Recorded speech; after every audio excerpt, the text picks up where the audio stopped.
Several drinks later. Hello and welcome back to this epic slog that we're going on. We're recording these in order live, so yeah, we've no idea how this is going to come out. I've had a couple of beers at this stage, and everyone's having a good time. Yeah. So we're just going to try and get through as many as we can, and we apologise for diversions as we go. There's rambling tangents, I think, as we've seen in the previous one, extremely so. But also, things are told out of order. Some things are excluded for icy reasons. Yeah, and we're going to miss stuff out. We're going to miss stuff out. But let's we had go. An amazing time. Let's kick into it. So pre-event. So it's another Hakinia event, right? Yeah.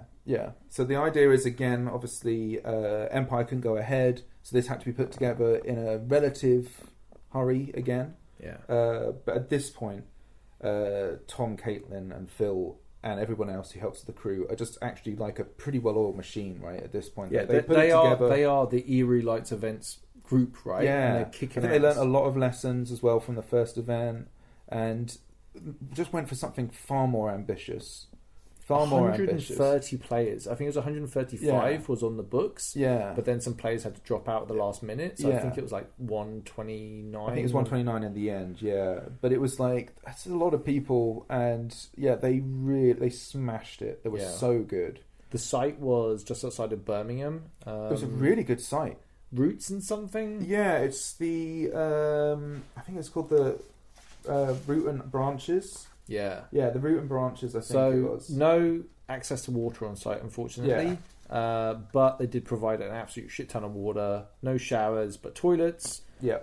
I had a great time. I had an amazing time. And they had all kinds of things. We'll get to the site itself when we get there, but they had all sorts of stuff there. There's one, so to colour the rest of what we're about to say, I had quite a serious thing happen to my back at the start of August. Yeah. I had to go in for surgery, and it was all very, very bad. So basically, I've had to be recovering since then. Yeah. So for the next two events I'm talking about, I really had to kind of take it easy, and I went as a non-combat character. Yeah. And basically, everyone had to lift everything for me from the car. So huge shout out to Ian and Bungle for being so great. And then everyone else. Huge shout out to you for going, dude. I was so pleased you could go. I was over the moon that you were well enough to go.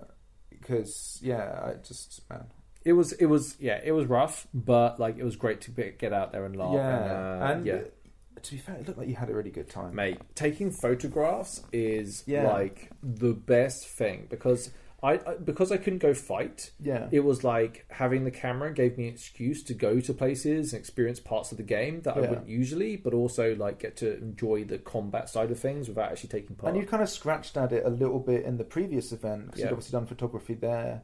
And again, if you want to see any of the photos, we've got them.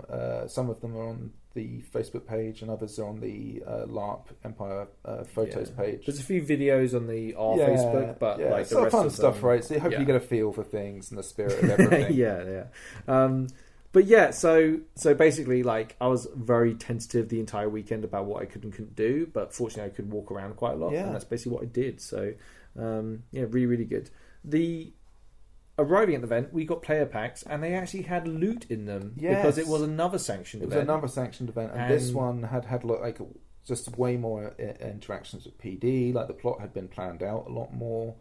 Obviously, they received resources actually from PD that could, like potions could be brewed and certain things could be made. I got money, and I got a resource. Yes, and it was like I was actually kind of like fairly like anti the idea of giving out resources to player events because I was worried about the idea of you go to a player event and you have an advantage over other players, which you do in some ways, mainly the kind of like interpersonal stuff and political stuff. The RP possibilities and the one-on-ones. Player events are OP when it comes to that stuff, 100%. Like the connections I made at the last event, this event, and the subsequent event. It's got nothing to do with the resources. It's the player interactions. It's time. It's all of space. that. It's like having like chance to build like relationships with people that you wouldn't really have a chance to otherwise. Yeah, really, really good. It's like,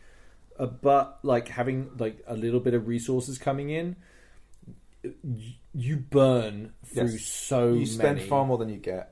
and they're also not. It's not a huge amount of anything, so it's nothing that's going to change your game or make it. Like if you did hoard it all, it wouldn't mean anything, So yeah, it was good fun. It was really good fun. And then leading into this though, I really didn't want to actually do as many things as I did on the previous one. I just wanted to chill out a bit more. I'd really enjoyed the previous one, but obviously doing the plot, the monstering, and prop making and stuff. It was a lot to take on in sort of that sort of 4 weeks. So I wanted to step back, and I just decided that instead all I would do is I would monster, and I would make props. Yeah, you didn't like.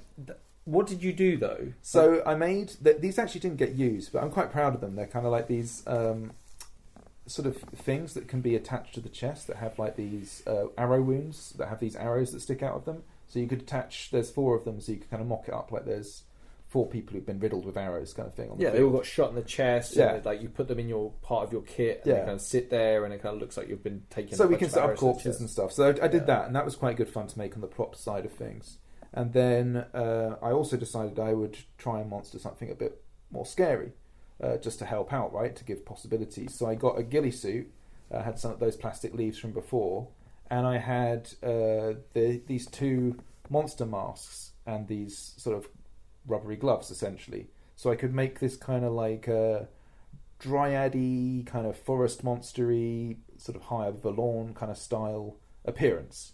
And the cool thing is I had this mask that looked like this kind of like this wood fey creature with like these eyes that I could turn on to make glow green. Dude, it looked so good. Like when you sent me a couple of like idea images for it and stuff of you in the kit, it was like, dude, this is so good. Like it looked so amazing. The even crazier thing was seeing what other people were doing though. Like looking at Robert and Robert's crafting for the monster that he made for this event was crazily cool. and like he made this giant, like it's like 8 foot tall, 7 foot tall creature that's like a full kit, like looks like a tree ant kind of style thing. A tree. It looks like a tree, but a wearable tree. Yeah. And bear in mind, like this is like one of the for me was like one of the cool things about all of this was seeing a whole bunch of people that came into the game around the same time that I did, achieving what, like, when we first started doing the podcast, a couple of people started joking about us doing a player event, and we completely brushed that off as an idea at the time because it'd be too much work. But I think being involved, even the small parts that we played in these player events, was just such a wonderful experience. Seeing like new players that came in when we did achieve, a greatness within like LARP, right? To be able to provide so much game and enjoyment for everyone else, and in such a professional manner. Everyone was so amazing. Good. Everyone pulled together so much. But we had, I had this kind of monster kit and these props and stuff. But that was really all I wanted to do. That was basically the limit of what I wanted to do. And obviously, you were going to do photos. The other thing I wanted to do was I've been making this armor for Talus, basically this new sort of fancy armor. I hadn't had it ready for the previous event, but I got it ready for this one, and it was like this has been like quite a big project, which is basically making this Lamnar armor that looks kind of flashy, very Talusy. Like all of the different discs, the metal discs that are on it have like this leaf, so this vine pattern printed on them in this circle, and then he's got this whole, and it's all green and gold. And it was like, I was super hype about it. But it was like, I was literally cobbling together the last bits of it like a few days before. And it was so cool. And the crazy thing is I didn't actually wear it because Talus didn't fight all event. But it was kind of cool as a challenge to get it done. And I can't wait to actually pop that on. That's good. Also made a scabbard for my sword and stuff like that. So I was kind of, again, pushing the kind of Talus kind of sort of flashy game. I made like this scabbard that was kind of like the right size for like a wearable town sword. That was kind of the idea of it. So I had this kind of short sword that I can kind of carry around, and thus there'd be no more problems with Talus not being armed. I've got a fancy sword. And the other thing was that we got a camp bed. I got a carp fishing bed. I would say if you want to look for who is looking for the most comfort in the world, fishermen or women are the best to look at, because that bed that you got is the most comfy thing. and it pretty much allowed me to LARP for 2 events because of my bad back. Ian lent me his bed, and man, I slept like a baby. And I'm not talking about like pooping and screaming all night, like actual like really good sleep for the entire time. It was so nice. I can't wait to try it out. Yeah, and Ian, thank you so much. No. It was a cool thing. I honestly think like they are expensive. Yeah. I got I think it's a Witchwood Tactical X flatbed for anybody who's interested. But for anyone who's after like increased comfort over your standard camp bed and has the money, they're a really, really comfortable way to sleep. Yeah, and also if you work for a fishing company and want to sponsor us, then absolutely let us know. Like, I'll happily sell out for you. Like, please, it's so good. Also, like, okay, this is one thing that was like a common theme was wooden chairs and like.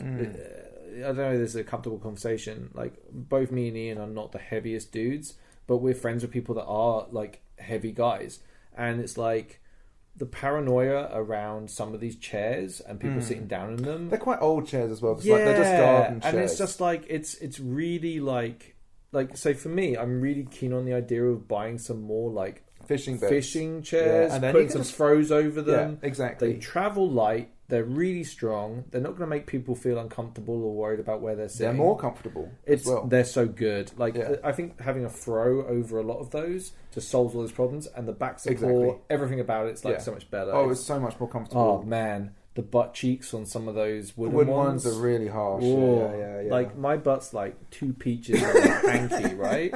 And there's not enough flesh on it to really pad it when I'm sitting on a chair like that. So I think camping beds all the way. I think like just looking at ways to increase your own comfort at LARP, like your physical OC comfort, is really big and really clever. Like obviously, it's not cheap, and I understand. Like we've had to build up towards a lot of these things. It's the horrible truth is sometimes like spending money on like really things that are going to add to your comfort over a weekend. Are so worthwhile. Yes. I.e., fire, bed, seat. The awning that we have, which is a massive indulgence, which is this fold-out sort of 3 or 4 by 4 meter awning that we can kind of put up and erect the fire under, set the seats under. It's a real luxury, but that as a feature in the camp, I think it improves the comfort so much. Yeah. That coupled with fire and chairs. Also, it turns out in England, sometimes it rains here. Yes. So it's often good to have something that you can kind of just sit under while still being in character. But again, they're all very expensive things, and but it's definitely a way to look if you are thinking of like things that you can do to improve your comfort levels. All of those things help, and I would advise them. But for sure. Right, let's get into the actual event then. So, actually arriving there, me and Bung arrived, and it was just like, it was the letdown of not being able to go to Empire was like, this was so good, arriving at the camp and seeing how big it was. Huge camp. My goodness. So, the camp even had, because it was actually a camp that was used for their own LARP, so they had like a structure under which you could, say, set up a hospital. They had another structure which was like a kind of, it looked like a ship, like a wrecked ship, with like a throne in it. So you could use that as like like a place to sort of actually like have meetings with an audience that was under a roof. We had I think it was a 60 was it 60 foot or 60 whatever. It was a giant ass fucking tent. It was enormous. It fit a bar in it and a whole seating area. Was it a tent? I thought it was actually like a building. No, it was a tent. Was it a tent? Yeah. Oh, okay. Wow, like how unreliable are we as narrators? No, I honestly thought it was a wooden structure. I'm probably wrong. I'm definitely wrong. What was crazy about it was, so we're all camping on the Thursday, and it was like, so think of it like there were 2 fields, 2 massive fields split up by a little ditch in between the two. And a bridge. Which was really cool. Which was also cool. There's fairy lights on it. Yeah. Navarre set up on one side near the entrance, and also I think it was High Guard set up a couple on the of other other. side. And then on that side there was also the giant fucking tent. Okay. Yeah. On the other side there was all of Eurozen. The whole of Eurozen showed up. No. There was like a good portion of I would say players. a very good portion. like when Urizen are one of the biggest nations represented, it's like it's crazy. I think yeah. So then we had on the other side of the ditch on the other field was a giant Urizeni camp, like Urizeni on tour, like it was so cool. So Urizeni many cool summer. players. I mean, Jesus. And then on the other side of the tent was everybody else, apart from Dawn, who had their own camp over that far side as well. Okay, yeah, they did, didn't they? But you know what was really crazy about it was when I got told, oh yeah, by the way, they're going to construct a wall that goes across behind where the big tent is, all the way across that first tent, and then it's going to go across onto the second field behind the Urizeni camp and cut the entire rest of that thing off the wall. To form this wall that basically so you couldn't see the battles. Yeah, and I heard this like, oh, that sounds cool. I can even picture it in my head. And then before I knew it, I looked back and it was like there was literally a wall you couldn't see past with like tarps and like wooden like metal supports. It was was like things. They were like really professional, proper things. But it was like, well, that's a wonderful way to separate. Like before you go out, you just don't know what the fuck's going to be on the other side, right? Like, and that was great. It added so much instead of like because the first Hikaneer event.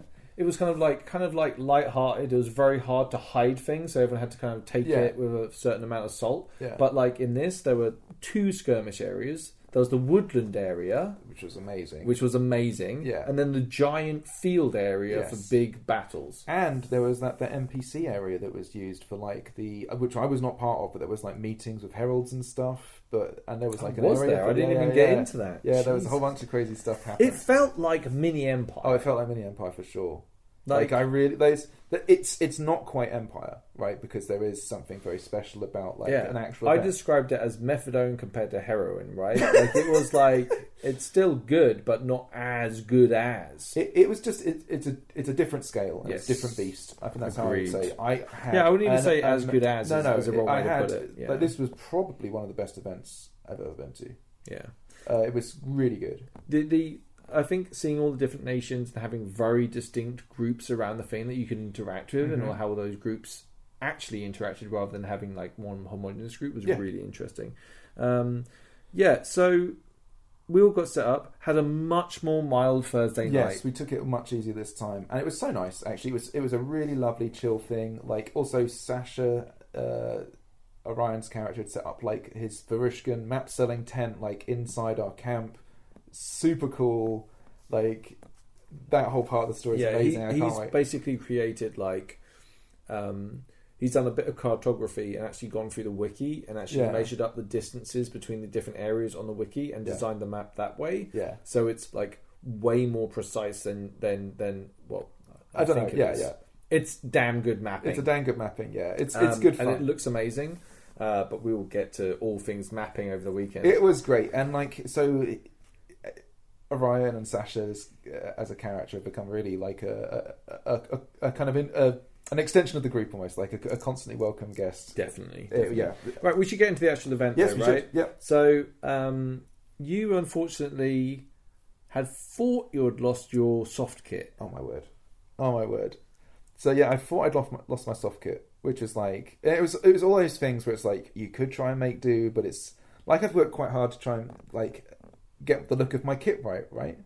Like, but I'd lost. It was things like my trousers and like my undershirts and stuff like that, and like all of my underwear, right? Like, so like it's the kind of stuff where it's just like losing it is really not an option, right? I can't really bodge all of that stuff. And I was like, oh man, so I'm just gonna have to go on this drive back. So I drive all the way back home. Fortunately, we're not that far away. That's the one thing to say. We're not that far, but it was a hefty journey there and back. It was like 3 hours there and back, right? Probably a bit longer. But which was not ideal. But I did get to go home, I guess. I had a shower. Realised though that the things that I'd gone home for weren't at home and must be at the camp, and that I've massively overreacted in a very Ian-esh way. Oh, it's so bad. So the worst thing about it was like I felt bad for you because of how you'd feel about it, because like you're sat there for the entire drive just kicking your own ass. Actually, I was okay with it. I kind of, I was alright with it, to be honest with you. It was kind of annoying, like, for the first, 20 minutes, and then it's like, you're just driving, and I knew I'd be back, right? Mm-hmm. So it wasn't really a problem, and there was plenty of time, because that's the benefit of obviously coming on the Thursday and having the Friday. If you realise if you've forgotten something, you're not kind of already there. So you already been there for a while, and you can leave pretty early. So came back though, and basically found it straight away. It was just standing literally under part of the awning, and I just hadn't brought it into the tent, and that was that. So check everywhere before you make a very rash decision. It was savage, but honestly, I'm jealous of the shower. So yes, there you go. So we had some early skirmishes. Now, I actually was not as involved really in a lot of things regarding plot and all of that. So I went on a bunch of skirmishes as a photographer. Yes. So I got to kind of like break the fourth wall a bunch of times in this, where I got to kind of like go behind the scenes and see what was going on. And basically, they had like a little woodland area where they could have these little woodland skirmishes against the Valorn. Yeah.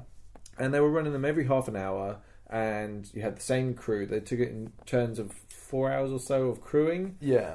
I can't remember how long it was. Oh, man. Like, there was some special shit going on back then. Well, I was the monster for one of them. Yeah. I think that was a Saturday when you were doing stuff. We should just, like... over the course of the weekend, I got to take pictures of different groups of skirmishers against players. Mainly what it involved with a bit of smoke. People come into an area, they fight some Valorn. Maybe an Ent flies out and tries to kill them. Bit of a fight. They deal with the Valorn and then get out of there. These developed over the weekend to a whole bunch of different things. So there were like some wacky shit happening later. But one thing I want to go into like real quick is how nice it was seeing the bond that the Valorn crew had. When you're monstering together and you're doing several rounds of things and you're just hanging out. It was so nice seeing the bond grow so quickly. I took a few like group pictures, but like trying to sum up, like everyone's a little tired. They've had a couple of skirmishes. They're into the Froggos at this point just to get some energy up. And they're having such a lovely time. And it was like, but they were all so unified in wanting to give the players that came through the best time. Like, I took this picture that I still, like, I'm gonna win a LARP award with. Which was... This? There's a picture... That was at the... There's a picture of just... There's a scene of the Valorn and the heroes fighting in the woodland, okay? And then in the bottom left-hand frame, there are just 2 feet point straight up in the air. And I know the one, so good because it's just like, I'm going to call it like dedication or something, because it's just so funny to have these 2 feet, like this guy's like fallen over and it's like his feet right up in the air, and it's just so good, the dedication to it. So that was a sort of vibe that was happening back there, and good times were had by all. Really, definitely. Really nice. You helped out at the hospital. Yeah, so one of the things, obviously once skirmishes started happening, we had to form a hospital and get a triage area up. And yeah, just putting that together was like, it was done in a real kind of a dash, because I think someone had come through who was injured. We had to sort of start putting all these things together, and I was actually not that involved. This is one thing because I know a few new players that are new to the Physic game. Yeah. They were like part of setting up the hospital. Yeah. So it's these little... like, if you're a healer and you're going to an event, setting up a triage station near whichever gate is going to be happening or whatever the entrance is a really good idea. And it's a really great way to kind of like bond people around you to play the game. Yes. Play your game that you want to play. And the healer block for the entire weekend was just on ham. They were just having the best time. Like, there was so much fun things. These skirmishes go out, they get Valorned, like they get miasmed, people get thrown out. Traumatic injuries, like, bear in mind our friend Jeffrey, who is a Dawn player who did the Dawn episode with us on the Nation episodes. He's there throwing out serious injuries to what they call traumatic wounds to people. Like, bam, you get a traumatic wound and you get a traumatic wound, and it was just like so much fun. There was like peril, but at the same time like good times. That's what I love about LARP. Oh, it was so good. Like, and setting up the hospital was great fun. We kind of go through it together, pull people in, got them for treatment and stuff. And like Sophie, who plays Fionn, I think, really did an amazing job actually like orchestrating a lot of stuff with like the hospital the whole time. She's a really good example of a player that kind of like just, you can't tell how inexperienced they are. They just grab game by two hands and play their game. You know, good. Like so good. Yeah. Yeah, like if you're being treated by Sophie, you would not know how little experience she has on the field. I always assumed she had loads of experience. No, I just assumed that she was much more I experienced. think she might have one event, maybe something really, like honestly, that. Like it's not many. Like it's. To be honest with you, I assume she's got way more experience than me. To be honest with you, like some people just bring the heat. Some people are just really good. Like she's phenomenal. She just organised the whole hospital really well, and there's loads of other people who helped as well. I should say. Mm-hmm. Actually, weirdly, being Talis and being like a healer and apothecary and stuff, I just decided I wanted a little bit less game this time. I just wanted to chill out and enjoy the experience of being there a bit more. We had also been to the other event, and it was quite quickly afterwards. So I think we were all feeling a little. We'd gone through a lot of stuff that we wanted to do, and then we were like happy just to experience the event. Yeah. Right? In the end, actually, we got drawn into a bunch of stuff. We got drawn into a bunch of stuff, but it was one of those things where I kind of wasn't as much a part of it as maybe I would be in the future, because I'm really up for the hospital game, by the way. It's so much fun. So Sasha set up his little camping area with all of his maps out and all of his wares, okay? And I'm talking to him, and he's talking to me about, like, selling them, okay? Right. And I'm asking him, like, how much are you selling these for? And he went, well, I want to get this amount for them. And I was like, no, Sasha. Yeah. That is far too little to sell these for. Yeah. You should not sell them for that amount of money. Yeah. And he was like, but I always feel awkward when I'm trying to sell the stuff. And it's just like, this is, okay, dear listener, I'm not a bad person, okay? I want to make that clear. But he said to me, why don't you sell them for me? Yeah. And then I was like, well, I'll have to get a commission. And he went, 20%. I took that immediately. Like, I could have pushed it to 25, but I feel a Varushkin 20% is as solid as you're going to get, and like negotiating at that point. So good. It's like, I've got a golden ticket. It's like, these maps, by the way, are so beautiful. I've got a golden twinkle in my eye. I've got the most beautiful maps in the Empire, and I'm earning 20% sitting on a beach. Do you know what I mean? You went like, full Hans Gruber. Oh my god, Hans Gruber all day long. I was like all about making that money. I was like, are you serious? Like, you've just unleashed. Like, this isn't pocket change either. It was just so good. And it was like, what's great about selling Sasha's maps are, they're fantastic. They sell themselves. Any salesman, like, loves a product that just sells itself. Like, people started sniffing around, having a look, and I was just like, you were pulling people in to have a look. It was so good. I loved it. It's like, it was really good for you as well, I think. Right? It was a really nice part of game that you could properly sink into. I can't do any of this stuff. It was really great for me to have something like a real purpose over the weekend was to shift these maps, try and get some money for Sasha as well, right? Like, it was like, it was really good. It was really good. Anyway, I do a whole bunch of wheeling and dealing over the weekend, come out of it with some serious coin by the end of it. You helped me as well. Let's not forget, you helped me sell stuff. We'll get to that later, but that was a lot of fun. I feel like brokering might be my thing. Dude, you're really good at it. Like, I think I'm like legit now after the weekend. I'm worth 20%. Yeah, like I'll make it worth your while to sell your product through me. Like, I can say, like, I'm going around, like, I've basically made these potions and these herbs and my books that I've been making. I've only got a few of those left. I'm walking around with them and I'm trying to sell them and not having amazing success, right? Geralt comes out and just starts shifting product, and I'm like, these are numbers I can't reach. This man's worth every penny, and I'm not even paying you. Yeah, I'm not even paying you. But it was more like he saw Talis trying to sell it, and it's like, it's worth more than that. It's worth more than that. An artist really struggles with the value of their own art. I think that's one of the big things when you talk about actual like professional artists. That gap between them undervaluing their stuff and then being willing to actually charge the value of what it's worth. You helped me sell my second box set of my book. Like there was only 2 box sets. I think we're charging too little. Like we had far too much interest at that price point for that. This is OC. Like we need to talk about this. No. Well, actually, like I'm happy to talk about this element of it. OC. Okay, cool. Like, I think it could make more money. Yeah, but I don't care.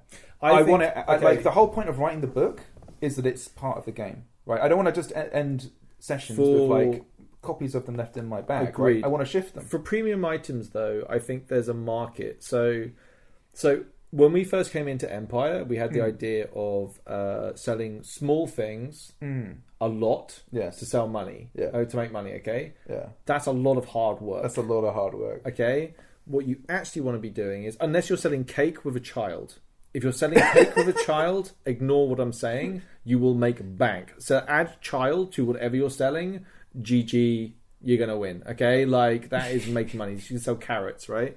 But like the big ticket items, what you need to do is find yourself a really talented person that doesn't know how talented they are, and then just sell their shit for them, and then make money.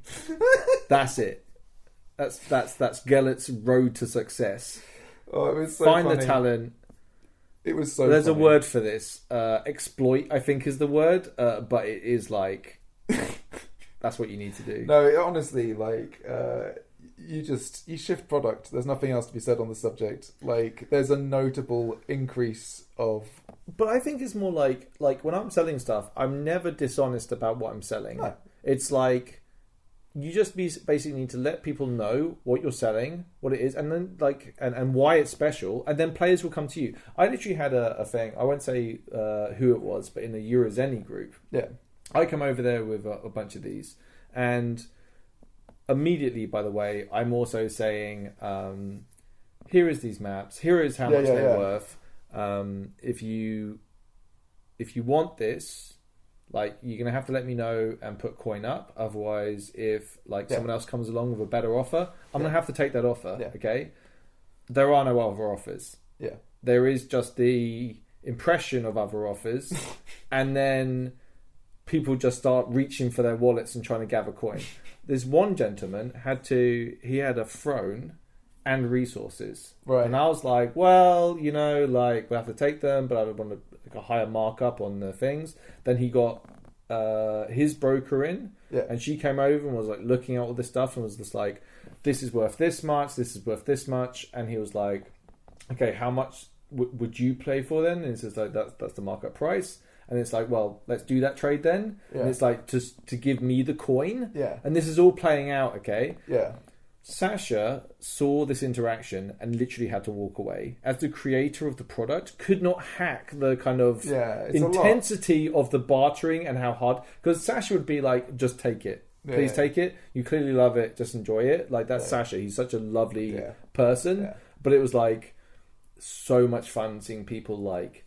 gathered together all their money to pay for a thing. It's a beautiful object, and they're getting a bargain. I actually think it is actually kind of cheap. Actually, to be honest with you, this ties back into what I'm saying though. Like, to be honest with you, like I've made a lot of potions and weird herb things that actually I think are probably worth a reasonable amount of money as well. Mm-hmm. There's a lot of time and effort gone into them, but again, because there's been a lot of time and effort gone into them. One guy bought them. Who was a great player, by the way. I won't mention his name because I don't know. But he bought a map. Because a thing he had built was on the map, featured on the map. Yeah, that's how detailed these are. And it was like, I don't know what the value of that is. Yeah, but I think it's whatever you have. So I actually work for a map department for a research library, and there's a really interesting thing that's happened in history, which is essentially people who make maps need to make a living just as much as anybody else, and in the past they will have approached people and said, I'm surveying this area, I'm making this map. If you could fund it, there might be a possibility of having your property listed on this map and with a title. and of course then they got funding, and so it's a very real thing, right? That like you can see why like that is immediately appealing, right? You're interested in that. Like, I think for the price, like I'm already selling it, but it's like even in your own home, yeah. Like, how cool would it be to have a map of an area in-game on your wall? Yes. But have stuff you had made in it. Yeah. So every time you walk past it, it's just memories and what awesome. I mean, again, like, obviously, we're talking about things that Sasha can do. But, like, Ryan can do, sorry. But, like, what if you did, like, personalised maps showing where people's banner locations were on the map? I mean, really. You know what I mean? Like, anyway, I've got a golden ticket. I won't do the whole song again. But selling maps, selling your stuff, like, really, really good. You were phenomenal. So, hats off. Do you want to go into some of the craziness that was happening in the camp over the weekend? Yeah, so you're probably about to go a bit deeper into this than me, to be honest with you. I don't know whether I can. Yeah, I didn't have too much to do with the plot throughout the whole event. What I do know is that a stone was placed into the hospital. Yes. And this basically started giving off an aura that was affecting people. And the decision was made to take the stone out of the camp. Yeah, it had an aura to it. Yeah. So this was... mages show up, detect magic. Yeah. This has the whole like shebang, a whole bunch of things, like trying to insight, whatever I don't know all the ins and outs. Yeah, I don't know. This is beyond my pay grade. There were priests and there were mages there, and there was lots of people trying to do their thing. Also, there was rumours that this stone had been dropped off by somebody dressed in blue and white robes. Ooh. Right? And blue and white robes, that kind of tends to sort of like make you think of certain nations. Urizen, for example, maybe something in Dawn, something like that. So, or some suspicion started going out, like who is this? Can we find this person? I don't know how that played out, but that sounded very interesting. The rumour mill yes. in any event is... But that's how people get lynched, right? Like, that's how people actually get lynched. Well, things got very feisty as things went on. Yeah, things got very, very spicy as things get on. Well, we'll get to feisty but, later. So the decision was made by Lanius to basically get the stone out of the camp. Out of the camp, yeah. Right? I think that's reasonable. And basically, he was going to take it out originally, but then there was a... player from the Marches who was playing like a Draugr and was I think a first time player, right? I don't know. He was amazing. I think he was. And I don't know. I don't know. I think he was, but he was just or his first time playing this character maybe, but he was amazing. He did like throughout the event like a whole bunch of things. But one of the things he did was take this stone out of the camp and fuzz it somewhere out of the camp, right? The problem is removing the stone and fuzzing it sounds like a good idea until the moment you do it, and then it sounds like and then it's like, what the fuck did we just do? I know. Did we just throw the plot into the woods? Oh my word! And so then this started building up this whole thing of like, was this the right move? Was this the correct thing to do? He comes back with like a traumatic wound. There's all this stuff going on. There's this other whole plot which slowly starts getting unpicked from this point onwards, I think, of how there's like a Winter Herald out there who's making some kind of bargain or something. I know so little of this, I cannot inform you about all the details, but all of this is sparking off in the background of this whole event. It was a lot. There was like a general sense of mistrust and like suspicion. Yes. Over even other nations. Yes. Like, that was definitely a vibe. A little internal politics now. Yeah, so we had a brands meeting, which is basically for our banner, the Entwined Paths, which is a combination of various different steadings and stridings that are basically formed together to make this one sort of mega thing called the Entwined Paths. Mega thing. Yeah. Right? We can relate. Yeah, no, I like it. Yeah. It's good. Like a Megazord, like right? Like a Megazord. Like the different... They come together and make the big thing with the glowing eyes. A mecha striding. Yeah, a mecha striding. Or a mega steading. Yeah, exactly. Mecha striding on mega steading. Oh my god, the Entwined Paths is heading towards Tokyo. Yeah. Full on, like, I'm a dickhead style Godzilla. Yeah. Right, yeah. What do you mean with the bad guys? What do you mean? I'm kind of morally grey, actually. Yeah. It's a lot of radiation. Right. But no, so we have this thing where basically the brands of the different members of the Entwined Paths have a seat on the council and can speak and can discuss things. We have a player called Kaduk, who's played by John, who's just a fantastic guy, plays as the speaker. And basically, it's like we had, because the last event we didn't have a majority on stuff. Yeah.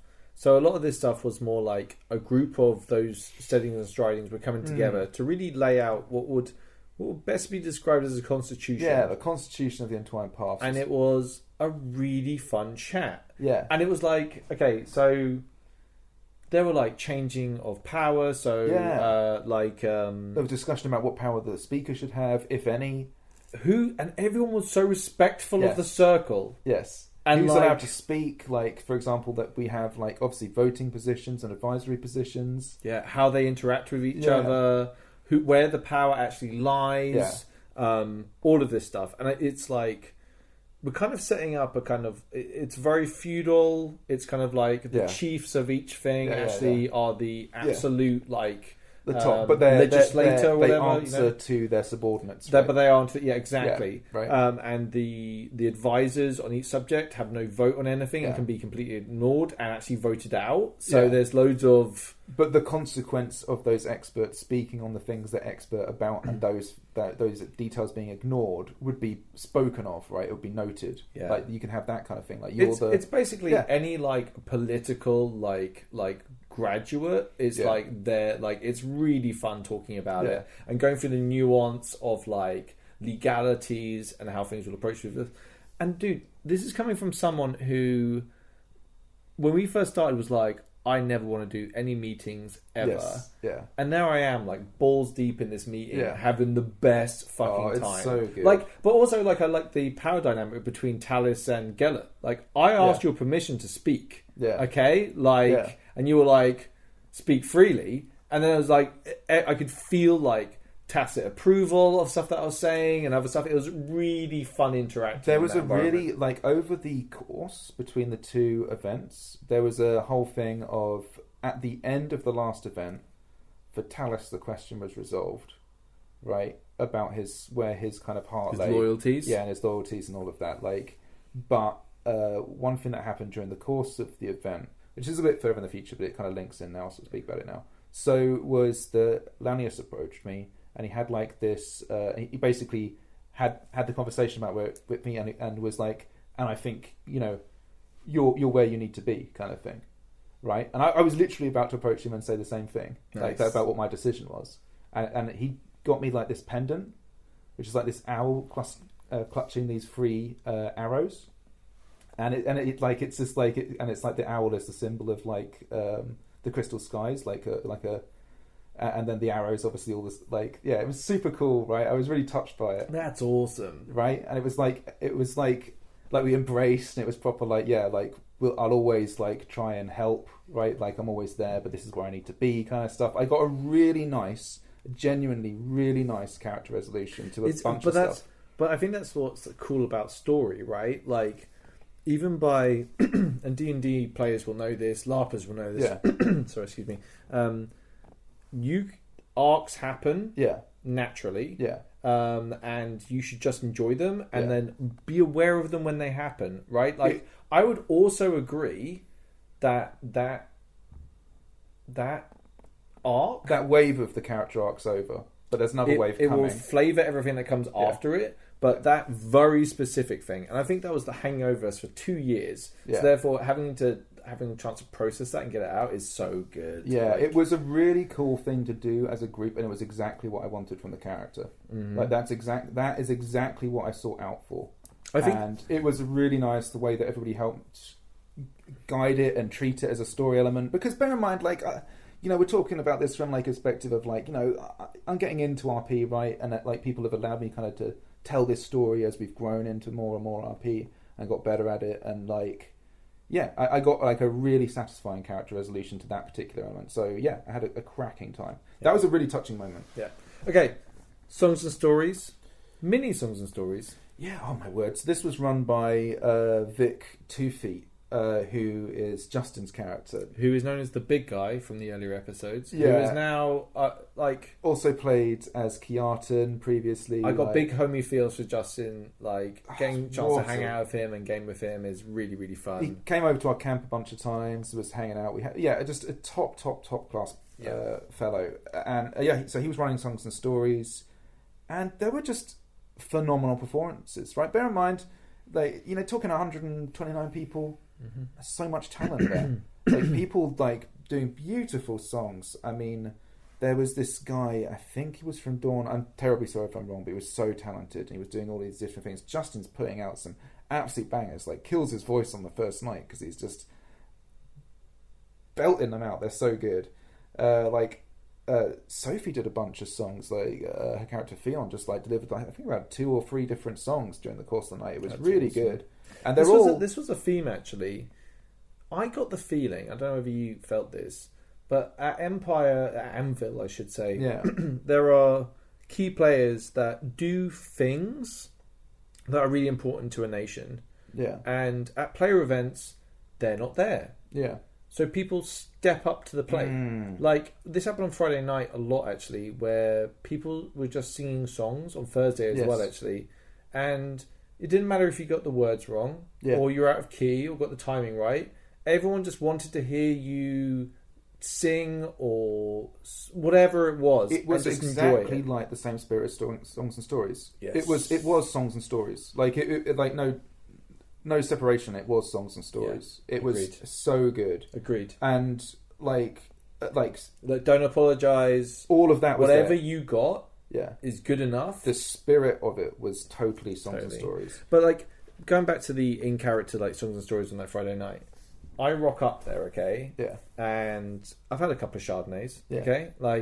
And there's a few people saying around the story. And I'm I want to tell my story around a live circle. Yeah. I'm a little underprepared. I didn't quite have it right in my head before I did it. But, you know that moment where you're okay, I don't know if everyone else feels like this. When you have something that you're kind of nervous about, and I'm one of those people when I'm standing next to the thing I'm nervous about and I have to go and do it, I'm thinking about it all the time, and it kind of eats me. Yeah. So the best thing I've come up to do is just to kind of grab myself by the back of my own neck or whatever and just throw myself into the situation. Yeah. So literally, rock up, song finish. I listened to 2 songs and then it was there was a lull, and then I said, "Don't I have a song and story?" Someone said, "Don't I have a song and story?" I said, "I have a story." Yeah. And I literally just launched into it with as much confidence as fantastic. I could. You did a really good job. I didn't have my tambourine. Yeah. But Orion did, Sasha did. So I said, "I'm sorry, could I borrow your tambourine?" Yes. And it was just I was those little moments of adding performance to it are it's I'm inside. By the way, I'm inside that terrified and freaking out. Yeah. But on the outside, I'm just boom, let's do this thing, right? And this is where we were talking about before with the idea of banter. Yeah. I loved people asking questions, laughing, giving feedback on stuff, so I could zing off the back of them and continue my story, basically.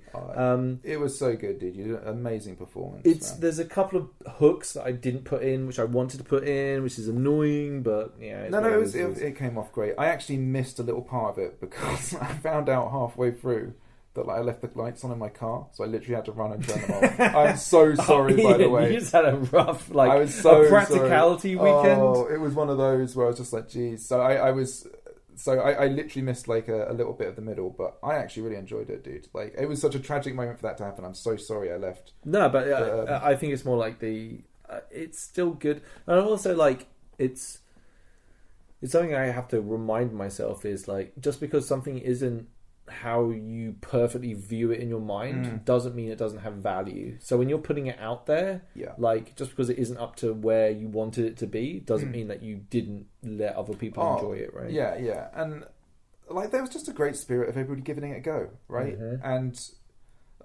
Sasha did some performances as well that were really good, and then Bungle was playing drums this whole time as well, and I think Tom was helping out with instruments and stuff as well, and I think Bung did such a good job on the drums that the next day there's this ritual that's taking place to restore people's hero points. And Justin invited along to do this. There's like a ritual element to receiving this stuff. So people get to like play drums and do performances to revive people's hit points. Yeah, so, and he was part of that. It sounded. I wasn't part of it, but it sounds really cool. Like that sounded like a great time.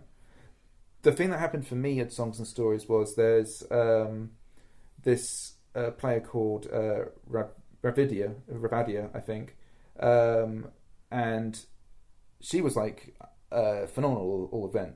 But like she did this song. Is this the Dawn? Yeah, she's awesome. Really good, right? Like this is an example of a completely new player. I wasn't sure if she was new or not. No, she's totally new, but like smashing. So good, dude. Like her costume's top notch. I don't want to go into too much, but I know she's like thinking about other nations and stuff. But yeah, she's like playing 5D chess on her first fucking outing. It was so good, dude. And like, so she does this song, right? And like, because I had been thinking about doing my song live like the whole night. It was one of those things where I was basically like, after you did yours, I was like, yeah, I need to do it, right? But it was like I kept thinking like, I'll do after the next song, right? And of course, the end of the night is drawing near. No. So, but she does this song, and it's just so inspiring because she really kind of gave it a go and just had so much courage in doing it that I was just like, I have to do it, right? Like I have to. Yeah. So that's then awesome. I did mine afterwards, and it's like hats off to her. She really gave me the confidence to step out and do it, just for the strength of the performance. And I sang it, and it was way better. And I slipped up once, but only briefly, and I got to perform it how I wanted to perform it. Like there's a bit at the end of the song where I talk about like basically life can be swift, a mere flicker of sand. And like I'd wanted to do this thing. It's really simple, right? I just wanted to pick up some sort of dirt from the ground and rub it between my fingers and throw it as I say it, right? And I got to do that live in front of the fire, like throwing it into the fire, and like delivered like the end lines of the song and stuff. And it was super rewarding. Like everyone, it was by that point as well. It was quite a small crowd of people because this was right near the end of the night.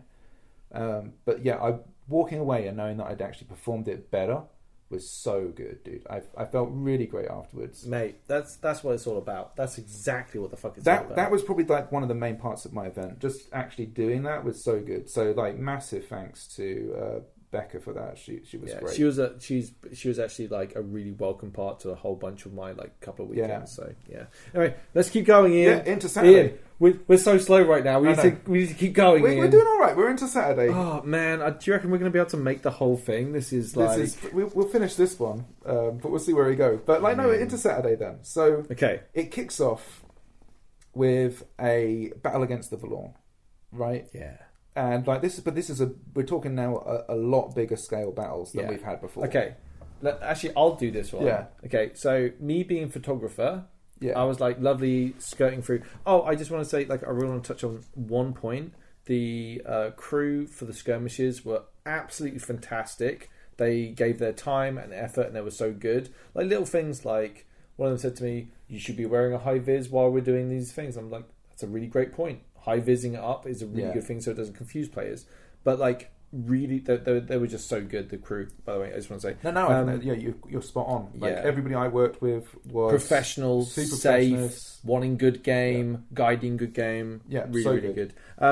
So Saturday morning comes around, the one half of the field is like getting ready to go, okay, and it's like it's all of like Navarre and a few other different groups are gonna like suiting up, and I'm like, oh sweet, like everyone get ready, right, I'm gonna go and look behind the curtain.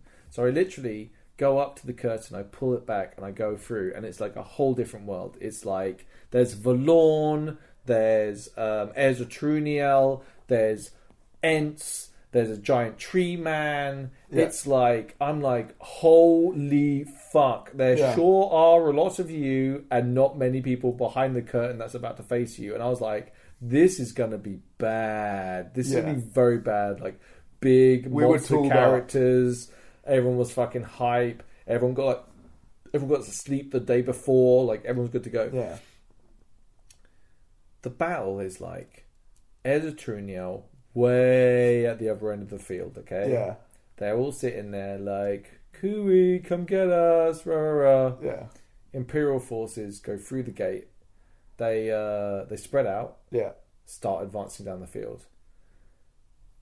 As they're getting like engaged with the heirs of Truniel, that's when like the Vallorn spawn start coming out from the back, behind them, from where they were blocking them from the exit.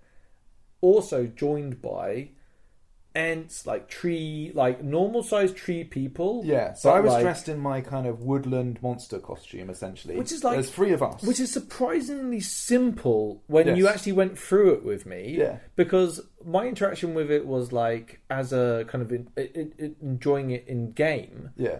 And it really is just like, it's a ghillie with some extra stuff like fake leaves on top of it. Thrown over it, and a mask. Yes, and then 2 gloves. That's it. And it's like, boom.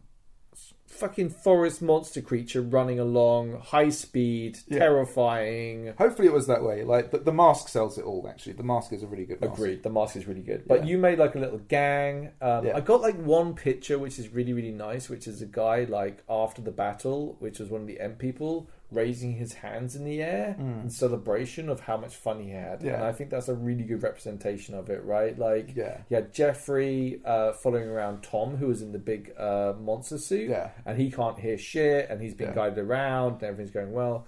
But basically, the battle, everyone advanced forward, hit the heirs of Truniel, then they get invaded by Vallorn.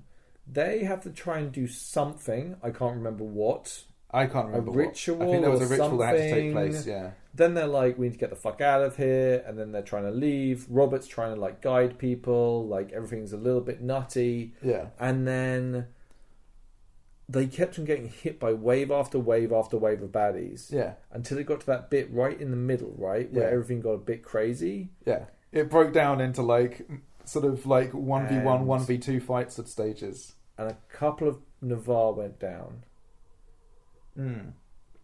Yeah. And it was, I only got to see, I missed Daniel's death. Yeah. But a young guy, this is his first time out of academy actually playing his character. Yeah. Is like, he dies and gets turned into a Vallorn husk. Yeah. I think he gets killed actually. So he did turn into a Vallorn husk, like as he was alive in that state for a brief period and then was killed and executed. That's what happened. And just so you know, basically the idea is that if you're killed by a Vallorn, you will turn into a Vallorn. Yeah. And your soul, in theory, is trapped inside you as a husk. Yeah. And which we want to do. It's the worst way to go. Yeah, it's the worst way to go, right? Because you're not in control of your own body and all that kind of stuff. You could be there 1,000 years. Exactly. So we kill them and we execute them to release the souls. That's basically the idea. And Sasha. Yes. Sasha got caught out of position. Glorious Varushkin. He got hit. He went down. He got physicsed up. Like any true hero, he turned to face the enemy without realizing that the lines had moved past him. And then they swarmed him and he went down. Oh my god, I've never wanted to be... I felt like, you know, like how the BBC, like wild photography people are? Yeah. Like they look at like a baby penguin, like lost out on the fucking ice by themselves, and you're like, oh man, that baby penguin's not going to make it. Yeah. And you're like, I want to intervene, but you can't. And that's how I felt about Sasha's death. Oh. It was heartbreaking. I didn't see it. I was like, I didn't hear about it till afterwards that she got back to camp. I was like so sad about it. Everyone was. Like Sasha had such I was massively sad about Daniel's death as well, right? Because like Owain, his character. Yeah. Like and there was another death as well, by the way, I think. I'm not No, I think there's only 2. There was another one during... Oh, no, that was somebody else, a different part. Sorry. Yeah, no, I think there's only 2 in that battle. Yeah, but, it was like... but Daniel's character dying was like... Owain's been a character who Talos has kind of been sort of semi-acting as like a teacher for like healing. Yeah. Like, I haven't... To be honest with you, I always felt bad because it wasn't like a part of the story. Daniel's like a young guy, and but basically we're a real fan of the Burden boys, basically, right? Good. Like Daniel's got 2 sons, Richard, who's Callaghan, and Daniel, who's what's Daniel's? Well, he's dead now, isn't he? Owain was his character. Owain, yeah. But they're both really great young lads, and we're definitely we really like them around the camp, and we're not the sort of people that usually hang around with like 16-year-olds or 18-year-olds, right? So it's really nice just to get to know them. So. His death was really, really, really sad, wasn't it? Yeah, and so we decided we would do a telling for his character, which is a Ashbourne tradition of basically telling stories about the person who's fallen. Yeah, it's a funeral, right? Yeah, it's a funeral, but we all sit around and we tell a story. Everyone stands up and tells a story. It's a really nice mechanic to basically get people...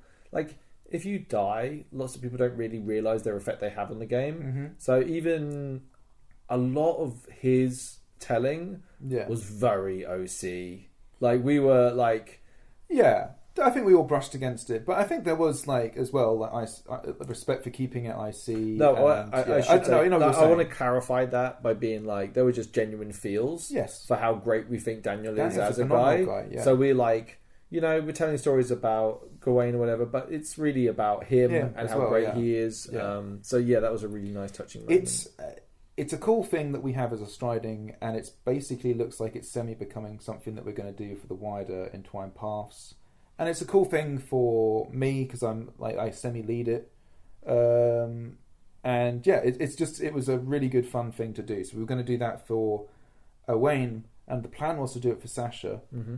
The issue being that we didn't want to do it until his soul had been released. I think this is a really good rule. Yes, that if a member of our group has been taken by the Valorn, and we haven't released their soul, then they don't get a telling. Yeah. I think that's excellent. That's excellent RP, and I think it was really good. That way. So we actually decided on that there, and I think I made that decision actually. Yeah, because it was like my call to make. Yeah. But then Sasha's brother Gregor showed up. Yes, who looks remarkably like Sasha, but he had an entirely different kit, different color.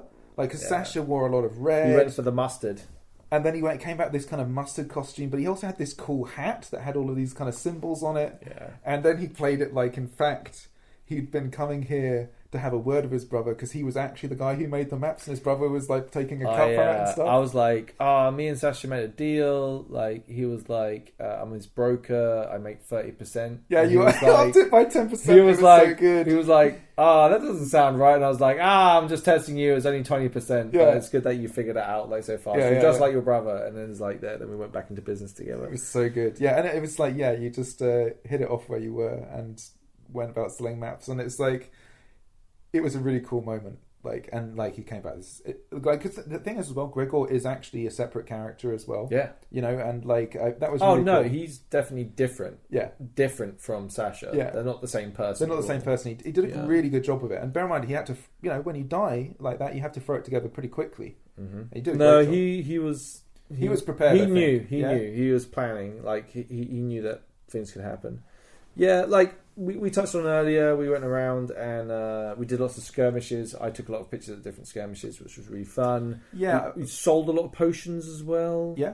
Yeah, sold a bunch of potions. The books. They went like, I'm out of books, basically. And collectively, as a striding, because Fire made money last time in the combat, right? Bungles made some money, you've made some money. Yeah. I made some money. So it's most productive Ashbourne has ever been. It's not like we're rich at all. Like, no, at all rich. No, I know what rich looks like. I saw rich at the last player event.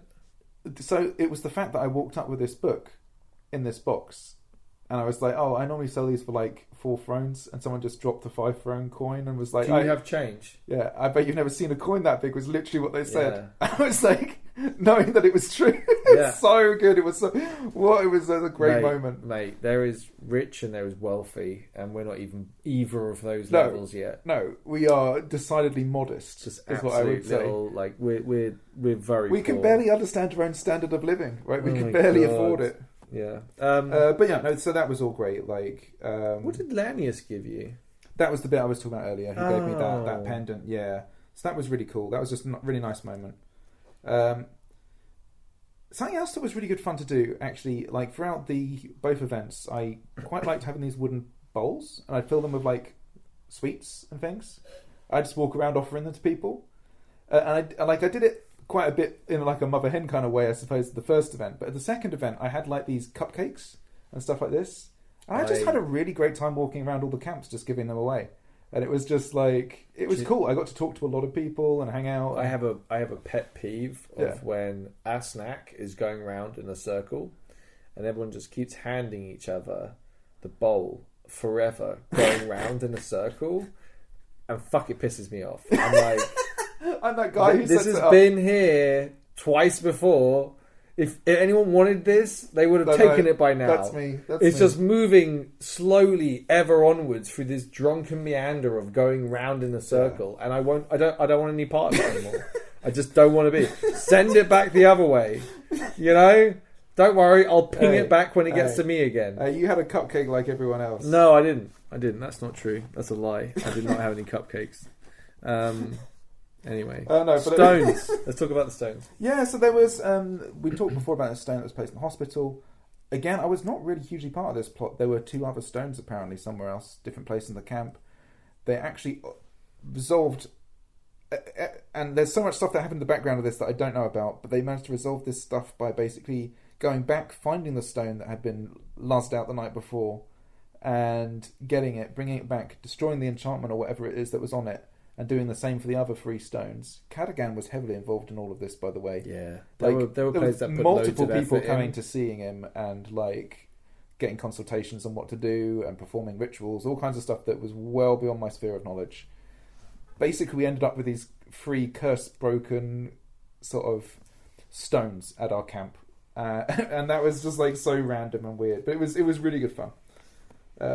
Did you like what? I always found it confusing what was happening with the stones at the time. Like they were basically like dropped off by the heirs of Turuniel, I think. Okay, so I don't know. There was basically, I think so, but there was also another plot going on, and I can only touch on this very loosely because I don't understand it very well.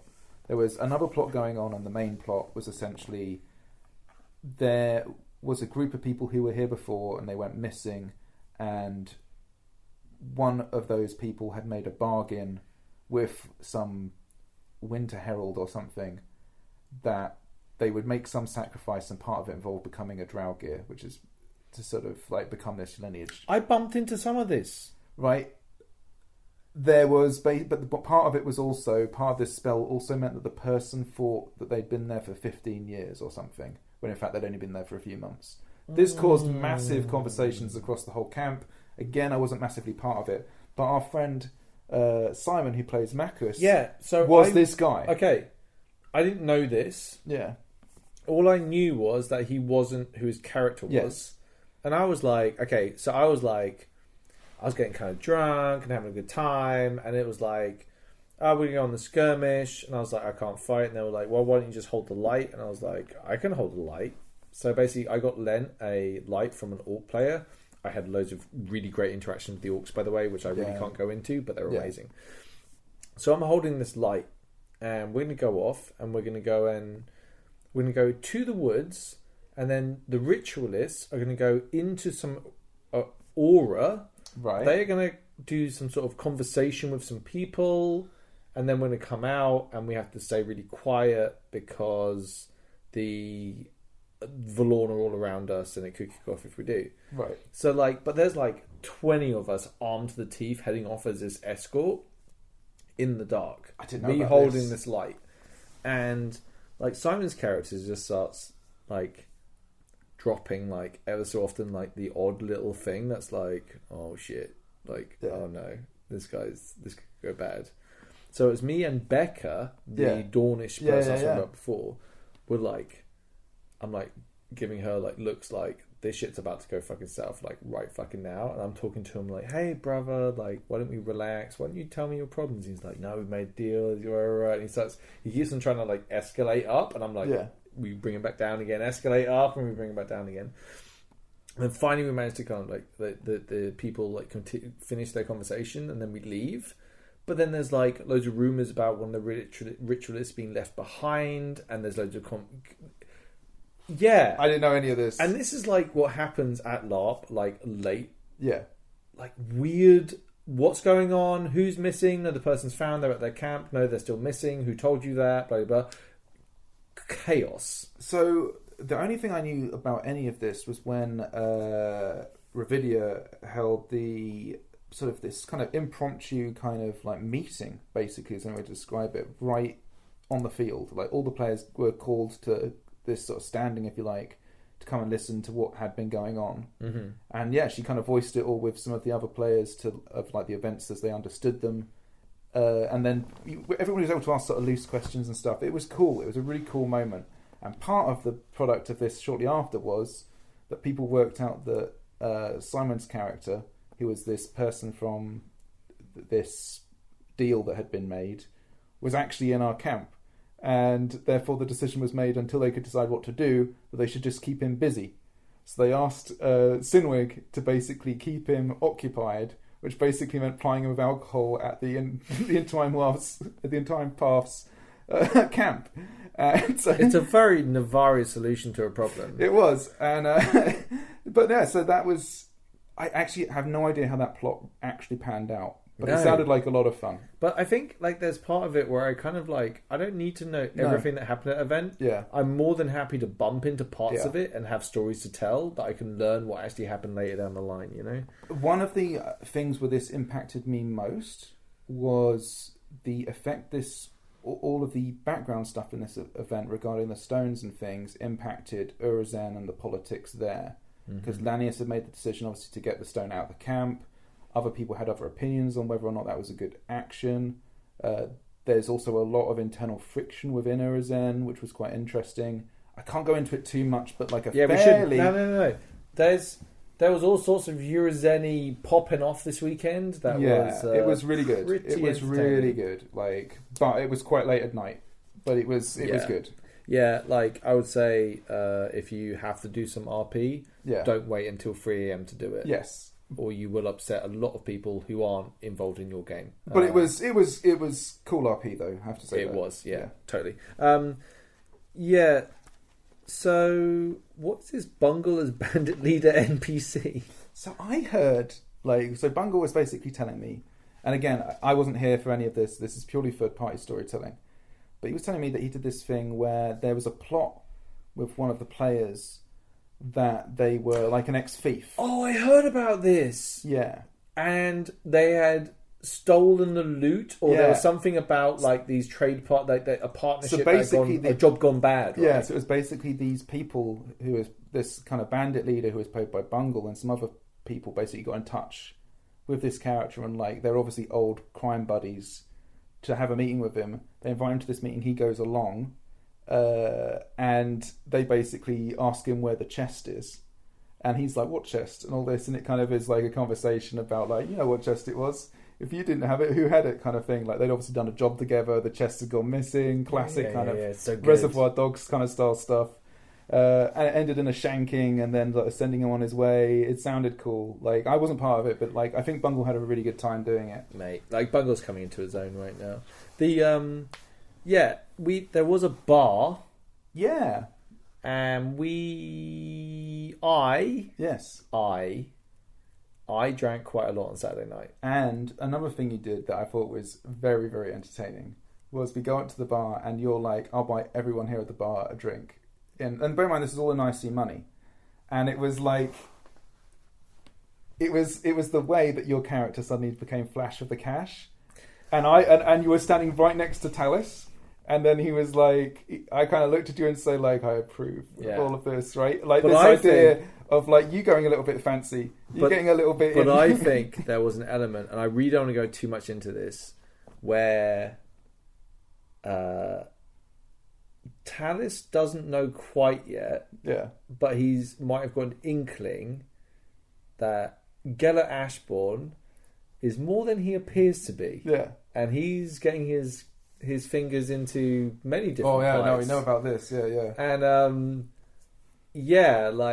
like we're talking about before, like the last event before this one, I was the first time I felt comfortable talking about politics and a bunch of other stuff.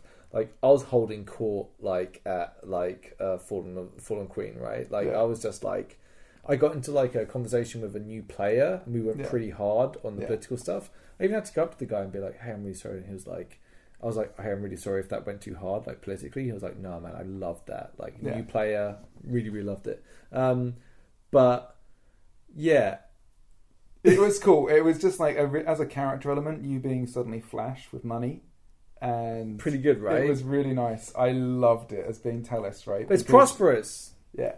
You share what you have, right? Like it's not about holding up. Because one of the kind of like underlying currents has been like Talus is a little bit like, you know, he kind of spends the money he makes kind of thing, and then to see your characters kind of do the same in the same sort of Well, thing. Kind of. Well, I I think that's how Talus might view it, but it was cool, dude. It was really cool. I loved it. I want to quickly bring up some very fashionably dressed leaguers. I've never felt like, whenever I hang around with leaguers now, especially this group of leaguers, I always feel poor and underdressed. That's exactly how league should be. Yeah, like, make you feel exactly how it should like be. you are in your place, peasant. Yeah, coming in a bar. Like, their costume game is like so good. It's professional level. It's like on brief. It's just, I think one thing about like the events that we've been to, the kit quality and what that allows to be as the world building around you is just such a high level. Yeah, like people look exactly where they're from. Yeah, but with character. Yes, and it's really special. People have really taken kit into wonderful directions. Like the quality at the player event was phenomenal. Like everyone was on point. Right, so I got pretty drunk on Saturday night. Right. And I was around the campfire, and one of our members had mentioned how he had heard Dawn, a member of Dawn, oh my word, say something. Right. And he said it as a passing comment in conversation. Yeah. And what he heard Dawn say, a member of Dawn say, was "Death to Navarre." Right. And Gellert went off on one. Okay, firstly, you can't let that stand. You can't let that stand. Okay, so just for context, everyone, before this goes too deep, right? Yeah. I'm having a pretty chill time. I'm walking around, like, I'm pretty relaxed at this stage. I'm pretty much ready just to sit my ass down and enjoy the end of the evening, just chillaxing. Yeah. And then everyone's like, Talus, you seen Gellert? And then they were like, because you might need to go and calm him down because he's gone off to Dawn because they've said death to Navarre and he wants, like, he's going to kick off about it. And I was like, what is... I think one thing I heard was that it described it as Gellert's gone to start a war with Dawn. Yeah. And I literally marched across that field and just started yelling about how unvirtue it was. One, I wanted to know who did it. Yeah. And then I wanted their side of the story. Yeah. And then there was an accusation. And then members of Dawn defended that member. And I was like, how dare you defend his actions for saying that? All I want is an apology. And it escalates so much, man. Because like, you have it was just Dornish so pride, good. You have and it's like it's late as well, so everyone's had a drink, and it's just this crazy yelling at each other. Definitely a drunk, angry man fight, but it was really good fun. Yeah, got my apology for the record, just in case you were curious, dear listener. But afterwards, I left. I got taken to one side by some Eerizenis, right? Who said you might want to meet someone. Okay. And I met a person who really didn't like Dawn. Right. Who gave me many reasons why Dawn aren't very nice.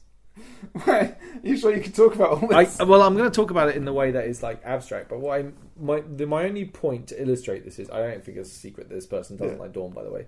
But like by doing something dumb, and it was dumb, to go and like kick off about something that's like really like OC me, it doesn't care. It's such a, of course it was an offhand comment, right? Like it was such a dumb thing to say, and like everyone's having fun. I'm sure it was like half OC, right? But I see, the honor of Navarre has been fucking besmirched out of loyalty, and like you have to deal with that shit, right? Like this game, but that leads into other game, right? Like, and that's one thing I'm learning more and more is like sometimes like by taking the option and being the extreme of a thing, it opens up so much more game than you would otherwise. Like, so I think there's parts of the game, right, and I've kind of found this, where there's parts of the game where I'm happy to just play out a fairly like mundane stride, right? And but there's other parts of the game where I want to push and be the exception and have people challenge me on points, right? That's the whole point, right? Is to have like contest in action. But it's oh god, that's a beer burp. the way that kind of like helps other people play the game and have the better experience is what it's all about, basically. Oh my god, I'm getting burpy. Let's keep going, Ian. Yes. Yeah. Okay, so we're kind of getting to Sunday, I think. Yeah, we're probably brushing over some stuff. But let's keep going. Not too much to talk about Sunday. There was the big battle, basically. Well, actually, that is a big thing to talk about. The big battle against the Jotun. It is a huge thing to talk about. So the Jotun battle on the Sunday. Yeah. The opposite was true about the numbers. Yes. So I would say it was at least 2-1 in favour of Imperial forces. Potentially. I don't think it was quite that much, but it was heading that way. I would say it was. Yeah. I would say it was. But the Jotun was supposed to be... they had a grave and they were supposed to be digging it up. And that was really cool, 20 minutes of RP and they would win. Yeah. But what actually happened was... yeah. The Imperial forces came out and just ruffle stomped everyone. Yeah, pushed us off the objectives so quick. The Jotun had been supercharged. Yeah. That didn't matter. It didn't matter at all. They got ruffle stomped. They kept on respawning. Yeah. And basically, it was a jolly good time for every Imperial force that took that field. Yeah, there was a couple of times where we like pushed them in certain sectors and stuff, and people went down and stuff. But they like the thing is to remember it as well. Sometimes when you're in a battle. And it feels like you're getting beaten really badly.